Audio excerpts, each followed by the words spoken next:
အားလုံးပဲမင်္ဂလာပါဒီနေ့ပြောမယ့်အကြောင်းအရာကတော့ ETF ဝယ်မယ်ဆိုလို့ရှိရင်ဘာတွေစစ်ဆေးရမလဲဆိုတာပေါ့နော်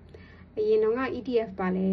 stock ပါလဲပေါ့နော် mutual fund ပါလဲဆိုတော့ဗီဒီယိုလေးတင်မှုတယ်ပေါ့နော်မကြည့်ရသေးဘူးဆိုရင်ပြန်သွားကြည့်ပေးပါအဲ့တော့ ETF ကိုအလွယ်ကူဆုံးဒီမှာရှင်းအောင်ပြန်ပြောရမယ်ဆိုရင်ဒါ stock တွေအများကြီး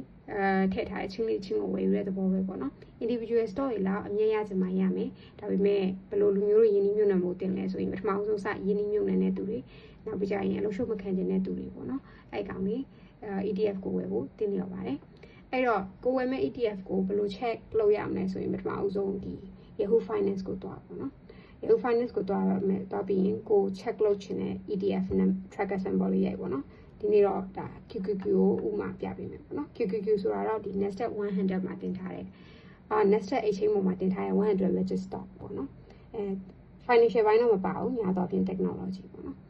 အဲ့တော့ဒီမှာဆိုလို့ရှိရင်သူ့ရဲ့ function လေးရှိပါတယ် Yahoo Finance မှာပထမဆုံးနံပါတ်1အနေနဲ့အရေးကြီးဆုံးစစ်ရမှာသူ့ရဲ့ holding တွေပေါ့နော်ဒီ ETF မှာဘယ် company ကို hold လုပ်ထားဘယ် company တွေကို hold လုပ်ထားလဲပေါ့နော်ဒီမှာဆိုရင်အများဆုံး hold လုပ်ထားတာ Nvidia ပေါ့နော်ပြီးရင် Microsoft တို့ Apple တို့ပေါ့နော်sector အနေနဲ့ကြည့်မယ်ဆိုရင်လည်းဒါ technology ဘိုင်း53%လောက်ရှိရပါတော့ technology ကိုအများဆုံးရင်းနှီးမြှုပ်နှံထားတယ်နောက်ပြီးမှ communication service တွေ consumer cyclical consumer defensive တို့လိုက်ပါပေါ့နော်တဘောကတော့ကိုကဒီ QQQ ETF ကိုဝယ်ပြီးဆိုရင်ဒါ technology ဘိုင်းနေမဟုတ်ဘူးတခြား sector တွေပါကိုကရင်းနှီးမြှုပ်နှံလိုက်တဲ့သဘောပဲပေါ့နော်ရှင်းချက်ပြီးတော့အဲ့တော့ holding ကိုစစ်ပြီးသွားလို့ရှိရင်နောက်ခုနံပါတ်2အရေးကြီးဆုံးအချက်က summary ကိုတွားပြီးတော့ဘာကိုစစ်ဆေးရမလဲဆိုရင် expense ratio ကိုစစ်ဆေးရပါမယ်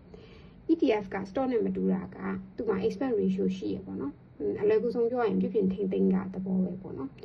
ဒီ ETF ကိုဝယ်တဲ့အနေနဲ့နှစ်စဉ်နှစ်တိုင်းကိုယ့်ဘက်ကကိုယ့်အထည်ပေးရတဲ့ percent ပေါ့နော်ဒါကိုရင်းနှီးမြှုပ်နှံတဲ့ပမာဏရဲ့ 0.2% ပေးရပါတယ်ဒါ expense ratio များတယ်ဆိုရင်တော့ကိုယ့်အတွက်ဒီအကျိုးမြတ်ကြက်မကြက်ကြည့်ပြီးမှဝယ်ပေါ့နော်expense ratio စစ်ပြီးသွားရင်နောက်တစ်ခုက liquidity ကိုစစ်ပါမယ်ဒီ average volume ပေါ့နော် average volume ကိုကြည့်ပြီးတော့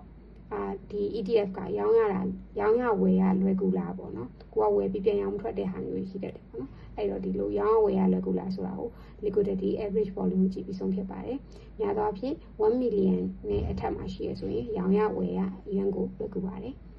နောက်တစ်ခုကြည့်ရမှာကတော့ dividend yield ပေါ့နော်ဒါ dividend yield အနေနဲ့ကတော့ဒါနှစ်စဉ်နှစ်တိုင်းကိုပေးတဲ့ percent ပေါ့နော်ဒါ 0.49% ရှိပါတယ်အဲ့တော့နောက်ဆုံးစစ်ရမှာတော့ performance ပေါ့နော်ဒီ ETF ရဲ့ performance ဘယ်လိုရှိလဲပေါ့နော်အဲ့တော့ဒီမှာတော့ benchmark လုပ်ပေးထားတာပေါ့နော်များတော့ဖြင့်ဒီ QQQ ကတော့တခြား stock တွေနဲ့ရှိရင် outperform ဖြစ်တယ်ပေါ့နော်ဒီမှာဆိုရင်yearly အနေနဲ့က 11.83% ရှိရပေါ့နော်သူနဲ့အလားတူ stock တွေကတော့ 10.67% ပဲရှိရနောက်ပြီးရင်ဒီ annual return လည်းကြည့်လို့ရတယ်ပေါ့နော်ဒီ2020 history တွေကိုလည်းကြည့်ရပါပေါ့နော်2024ခုနှစ်ကဆိုရင်သူရဲ့ return က 25.58% ရှိရပေါ့နော်နောက်ပြီးတော့ကြတော့2023မှာဆိုလို့ရှိရင်တော့ 54.85% ရှိရပေါ့နော်ဒါ2022ကတော့ဒါ minus ပြရပေါ့နော်ကိုဗစ်ကာလကြီးဆိုတော့ကြတော့အဲ့တော့ဒီနေ့အဓိကပြောချင်တဲ့အကြောင်းအရာလေးကတော့ ETF ကိုစစ်မယ်ဆိုရင် holding စစ်မယ်နောက်ပြီးကြလို့ရှိရင် summary မှာရှိတဲ့ expense ratio တွေ liquidity တွေပြီးလို့ရှိရင် trading volume ပေါ့နော် liquidity တွေပြီး dividend yield စစ်မယ်နောက်ပြီးကြရင် performance history တွေစစ်ပါမယ်ဒီနေ့ဗီဒီယိုကတော့ဒီလောက်ပါပဲ